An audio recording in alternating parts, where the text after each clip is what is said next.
Okay, so in the last part of the epilogue we get Bryony watching this performance of the Trials of Arabella that her younger relatives put on for her. The first thing I want to sort of draw your attention to is right at the very, very top of page 363, where Bryony's listening to the music that a taxi driver puts on. And we find out that it's sort of Caribbean music. And Bryony comments about 3 lines down, "It sounded so childish that I had a suspicion that some terrible sentiments were being expressed. I didn't ask for a translation." A really trivial moment, but I think that is particularly significant. Bryony firstly juxtaposes the childishness with the kind of the presumably references to violence or sex that are in the lyrics. And so there's that contrast that we get all the way through between childhood and experience. But crucially, Bryony says, "I didn't ask for a translation." So she's gone from this kid who is desperate to know absolutely everything, to be grown up, to enter into this adult world, to be omniscient, and now she's going, actually, I don't want to know. I'm happier just with the childish side. And I think that is symbolic of Bryony accepting that in a desperation to be this all-knowing adult figure, she actually made some quite damaging mistakes, and you're almost better off reverting to childhood innocence as an adult and saying, actually, we're better off not knowing. On 364, she gets to the old home and she finds out, about halfway down the page, she finds out that the old library had been booked for the exclusive use of our party. So they're going back to the library, crucial for a few reasons, okay? Partly because it's books, so again Bryony's going back to the world of books because the end of a story is a happy one because she's allowed to write it.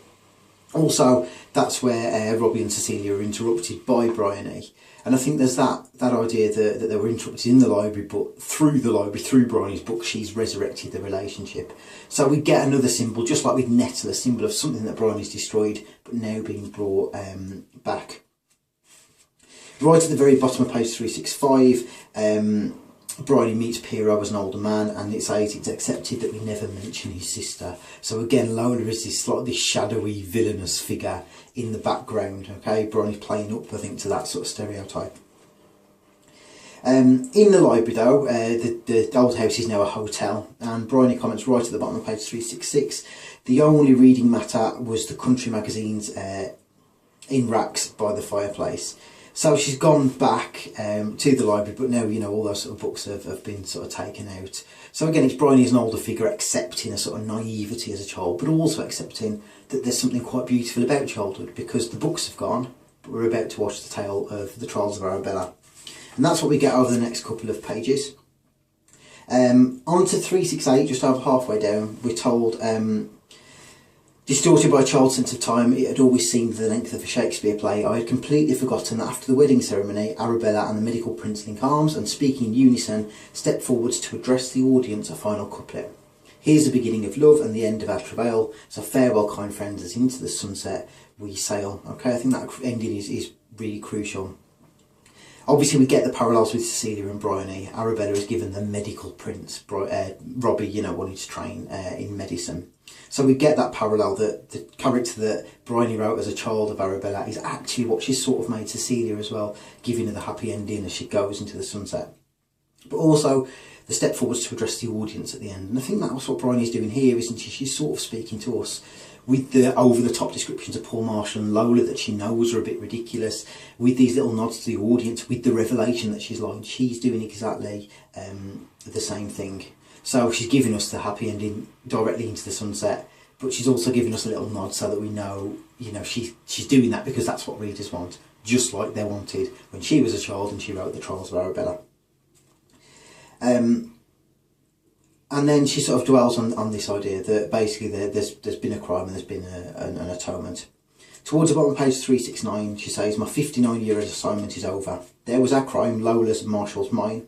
And from the second version onwards, I'll set out to describe it. And this is that moment where we see that it's through literature, through writing, that Bryony is trying to atone for her sins. Just after the little break on page 370, Bryony comments that there was a crime, but there were also the lovers. So again, Cecilia and Robbie, their relationship echoes everything that we had in Trials of Arabella. Lovers and their happy ends have been on my mind all night long. As into the sunset we sail, an unhappy inversion. Symbolic line there, so she's talking about into the sunset we sail, the fact that it's a bit backwards. She said the line backwards to make it rhyme. but actually an unhappy inversion. You know, she's mixing things around as well, isn't she? She's going backwards, she's going back to childhood, and she's bringing Robbie and Cecilia back to life. So the inversion is in the line and also in what she's doing in her story.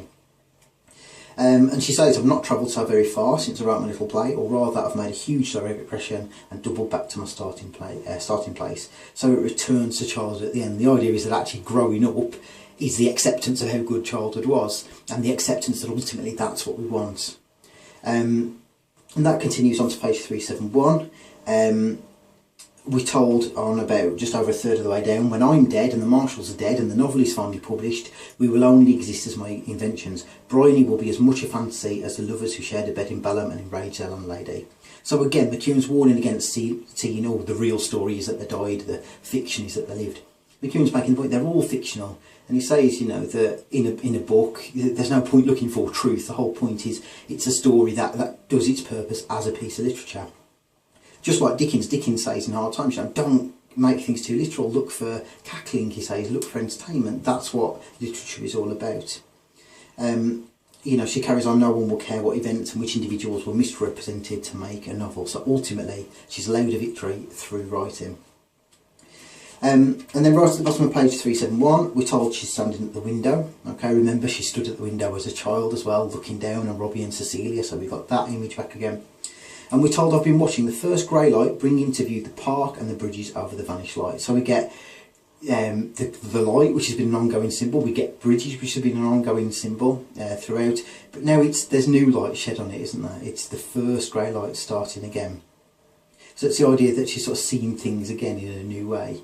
I think it also echoes back the new day at the start of part 1. Remember, it's one big night and it ends as the sun comes up with Robbie coming back. And I think there's that reference again to the sunlight.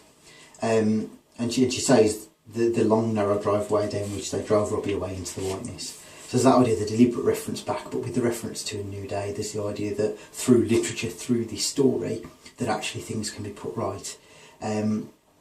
And then right at the very, very end, the last sort of few words, she says, but now I must sleep, okay? Similar to Robbie at the end of part 2, you won't hear another word from me. She's disappearing, she's going away. I think it references the nightmares. Remember, Bryony had nightmares and Cecilia would say, come back. And there's that idea that finally she's accepting, you know, finally she's letting go. Just like Robbie at the end of part 2. Let's go. Bryony accepts that actually it's only with her death and with the deaths of Lola and Paul Marshall that everything can be put right. The story can be published, Paul Marshall's crime can be revealed, Robbie's innocence can be revealed, but also with Bryony's death she passes into literature, and suddenly the reality doesn't matter because this is just a story, and in a story, in a novel, we get as readers what we wanted, and what we wanted is a happy ending that she gave us in the Trials of Arabella and she's given us now in Atonement, and that obviously is how she achieves the atonement itself.